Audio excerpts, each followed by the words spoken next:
Bonjour à tous et bienvenue sur ma chaîne. Aujourd'hui, nous allons plonger dans les éléments qui composent une chaîne d'approvisionnement. Si c'est votre première fois ici, n'oubliez pas de vous abonner et de cliquer sur la cloche pour ne rien manquer de nos prochaines vidéos. Et si vous êtes déjà abonné, merci de votre fidélité. Sans plus attendre, passons directement au sujet du jour. Éléments qui composent une chaîne d'approvisionnement. Introduction à l'unité. Objectif de l'unité. À la fin de cette unité, vous serez capable de identifier les éléments qui composent une chaîne d'approvisionnement. Expliquer les systèmes de transport appliqués au tourisme. Analyser les dépenses liées au système de transport. Bonjour, étudiants. Avez-vous remarqué à quel point le marché des services touristiques a augmenté ces dernières années? Ce qui, jusqu'à récemment, était un privilège réservé aux classes ayant un plus grand pouvoir d'achat, est désormais devenu une activité très courante pour les consommateurs ayant un pouvoir d'achat plus faible, en raison du coût moindre de ce type de service dû à l'augmentation de l'offre et, également, de la flexibilité des moyens de paiement. Cependant, il est nécessaire de considérer qu'une organisation dédiée à fournir ce type de service doit prêter attention à une série de facteurs qui peuvent déterminer son succès ou son échec sur son marché de consommation, tels que les considérations sur les éléments qui composent sa chaîne d'approvisionnement, le niveau d'excellence de ses fournisseurs, ainsi que l'identification claire des opérations qui ajoutent effectivement ou non de la valeur à ses clients. Ainsi, dans cette unité, vous connaîtrez et comprendrez les aspects et l'importance de la gestion des éléments de la chaîne d'approvisionnement, les modalités et la composition des dépenses liées au système de transport de passagers, ainsi que le concept d'intermodalité et de multimodalité. De cette façon, vous pourrez comprendre quels sont les éléments à gérer dans une chaîne d'approvisionnement et l'importance de gérer les fournisseurs qui la composent, ainsi que connaître les modes utilisés dans le système de transport appliqué au tourisme et pouvoir également pour mesurer les dépenses engagées à la suite de ces activités. Dans ce contexte, nous travaillerons avec une entreprise qui fournit des services touristiques pour les classes C et D, qui est présente sur le marché depuis 10 ans et, après une période de forte croissance et de bons bénéfices, montre une baisse de revenus, une perte de part de marché à ses concurrents et face à de nombreuses plaintes de ses clients, tant en ce qui concerne les moyens de transport proposés par l'entreprise que les délais et les aménagements en désaccord avec ce qui a été promis, et même la manière dont les employés de l'entreprise sont servis a fait l'objet de plaintes de la part des utilisateurs.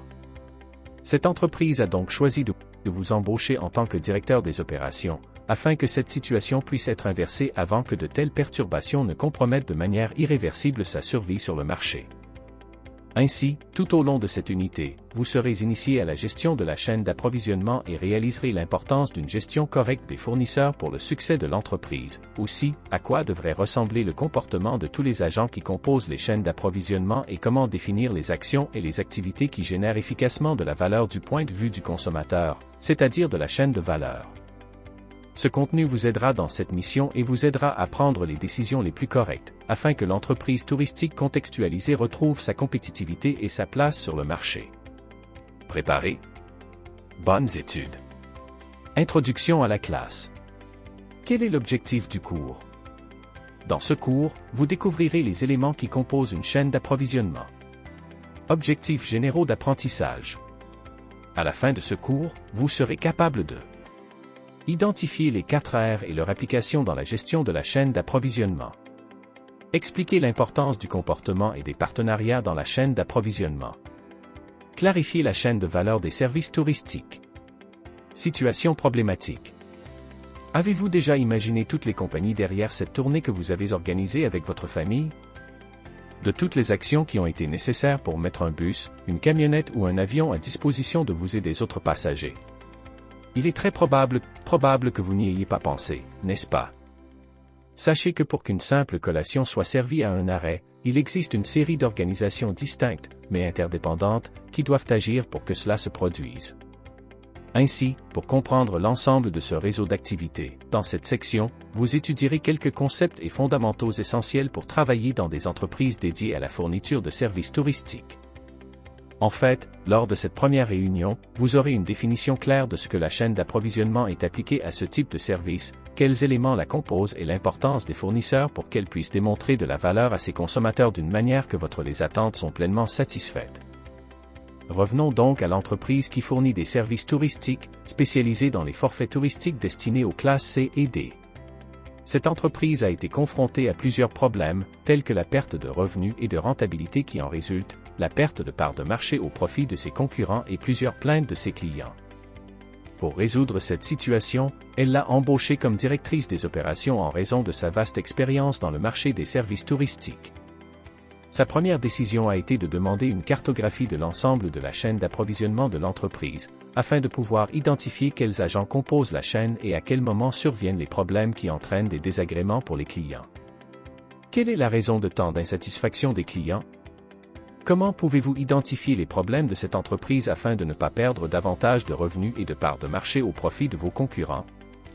Pour ce faire, vous devez réaliser un diagnostic, cartographier les agents qui composent la chaîne et identifier les points possibles de défaillance. Maintenant, c'est entre vos mains. Bonne chance! Les 4 R. Commençons nos études par découvrir les 4 R et leur application dans la gestion de la chaîne d'approvisionnement. Dans le scénario de marché actuel, il est possible de dire qu'une organisation n'est plus en concurrence avec une autre organisation. La concurrence s'exerce désormais entre les chaînes d'approvisionnement. L'entreprise qui gère le mieux tous les éléments de sa chaîne d'approvisionnement, de manière systémique et holistique, dispose déjà d'un avantage concurrentiel par rapport aux autres. Mais qu'est-ce qu'une supply chain? Selon Chopra et Mindel, 2011, une chaîne d'approvisionnement comprend toutes les parties impliquées, directement ou indirectement, dans l'exécution de la commande d'un client. Cela revient à affirmer qu'outre les fabricants et les fournisseurs, une chaîne d'approvisionnement n'est pas seulement composée du fabricant d'un produit ou du fournisseur d'un service mais aussi des fournisseurs de matières premières et d'autres intrants, des transporteurs, qu'ils soient routiers, fluviaux, ou les cheminots et les clients. Par conséquent, tous ces éléments intégrés doivent être gérés avec soin afin que l'ensemble de la chaîne puisse atteindre ses objectifs en matière d'excellence, de valeur et de pleine satisfaction des consommateurs. Cependant, il est important de souligner que la gestion seule de ces éléments peut ne pas suffire à une entreprise de service pour atteindre ses objectifs. L'intangibilité, l'une des principales caractéristiques du service, nécessite que d'autres facteurs soient également pris en compte. C'est ce qu'on appelle les 4 R. Réactivité. Dans le marché actuel, une grande capacité à répondre aux demandes des clients en termes de délai, de qualité et de niveau de service est un facteur crucial. Cela signifie affirmer que de plus en plus de fournisseurs de produits ou de services doivent développer des moyens pour réduire les délais de service et satisfaire les désirs des clients. Fiabilité. L'incertitude constante démontrée par la demande peut avoir pour conséquence que les organisations présentent également des incertitudes et des variations dans leur processus, qu'ils soient internes ou externes.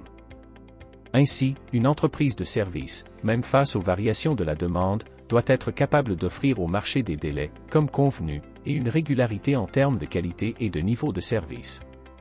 Autrement dit, une entreprise sera considérée comme fiable par le marché en raison de la faible variabilité de ses processus et de ses activités. Résilience. Dans le contexte actuel, les turbulences et la volatilité sont des facteurs constants provoqués dans la plupart des cas par l'instabilité politique, économique ou juridique. De cette manière, la chaîne d'approvisionnement est également vulnérable et, dans de nombreux cas, fragilisée par ces perturbations, qui peuvent même entraîner un risque de discontinuité, faillite, de l'entreprise. En ce sens, l'idéal est de disposer de chaînes d'approvisionnement résilientes, c'est-à-dire dont les éléments qui les composent ont un plus grand potentiel pour faire face à des variations inattendues et une plus grande agilité pour trouver des solutions viables pour résoudre ces problèmes. Relations. À l'heure actuelle, la tendance est pour les entreprises, de toute activité ou taille, de rechercher des relations de partenariat, non seulement avec leurs fournisseurs, mais aussi avec leurs consommateurs. Christopher, 2013, décrit que la gestion de la chaîne d'approvisionnement, par définition, est associée à une gestion efficace des relations, à travers des réseaux complexes d'entreprises qui, bien que légalement considérées comme autonomes et indépendantes, sont en fait interdépendantes. Par conséquent, la gestion efficace de ces 4 éléments réactivité, confiance, résilience et relations est essentielle au succès d'une chaîne d'approvisionnement. Gestion des fournisseurs de produits et services logistiques. La gestion de la chaîne d'approvisionnement doit-elle être réservée aux grandes entreprises? La chaîne d'approvisionnement est fondamentale pour qu'une entreprise, quelle que soit sa taille, petite, moyenne ou grande, et son activité principale, industrie, commerce ou prestation de services, réussisse sur le marché dans lequel elle opère et que sa mortalité n'est pas définie prématurément en raison d'une mauvaise gestion de sa chaîne. Mais qu'est-ce que la chaîne d'approvisionnement? Selon Peer, 2016, la chaîne d'approvisionnement est décrite comme l'ensemble des processus qui impliquent les fournisseurs clients et unissent les organisations depuis la source initiale des intrants jusqu'au point de consommation du produit ou du service, voire une chaîne d'entreprises autonomes ou semi-autonomes. Entreprises, qui sont en fait responsables de l'acquisition, de la production et de la commercialisation d'un produit et ou d'un service spécifique auprès du client final. Cela signifie déclarer que toute entreprise ou travailleur indépendant impliqué dans le processus de fabrication d'un produit ou fournissant un service est appelé un agent, un élément ou un composant d'une chaîne d'approvisionnement, étant responsable de l'ensemble du flux de matériaux, d'informations et de financement. Un produit et ou un service spécifique. En ce qui concerne les activités touristiques, la livraison se fait sous la forme d'un service dont la principale caractéristique est l'intangibilité, ce qui rend la gestion de la chaîne d'approvisionnement encore plus complexe, car tout échec peut frustrer les attentes des clients et améliorer la crédibilité de l'entreprise sur son marché. Avez-vous déjà imaginé louer un voyage à forfait et en montant à bord, vous découvrez que le bus n'a pas été réservé? Ou, en arrivant à l'hôtel, découvrez qu'il n'y a pas de logement pour tout le monde? Par conséquent, afin que nous puissions mieux comprendre les concepts et les actions liées à une chaîne d'approvisionnement, il est important de considérer que l'ensemble de la chaîne est formé par une entreprise, appelée focus ou focale, qui, dans la plupart des cas, est l'élément qui ajoute le plus valeur au produit ou au service, par exemple, les entreprises qui sont à l'origine du produit final. Il est donc essentiel de considérer que la supply chain, pour répondre pleinement aux besoins, désirs et attentes des clients finaux, doit fonctionner en fonction de deux agents. Et voilà, c'est tout pour aujourd'hui. J'espère que cette vidéo sur les principes fondamentaux de l'inclusion sociale et de l'égalité des genres vous a plu et que vous avez appris quelque chose de nouveau. N'hésitez pas à laisser un commentaire ci-dessous pour partager vos pensées et poser vos questions, j'adore lire vos retours. Si ce n'est pas déjà fait, pensez à liker la vidéo et à vous abonner pour ne pas rater les prochains contenus. Merci d'avoir regardé, et à très bientôt pour une nouvelle vidéo.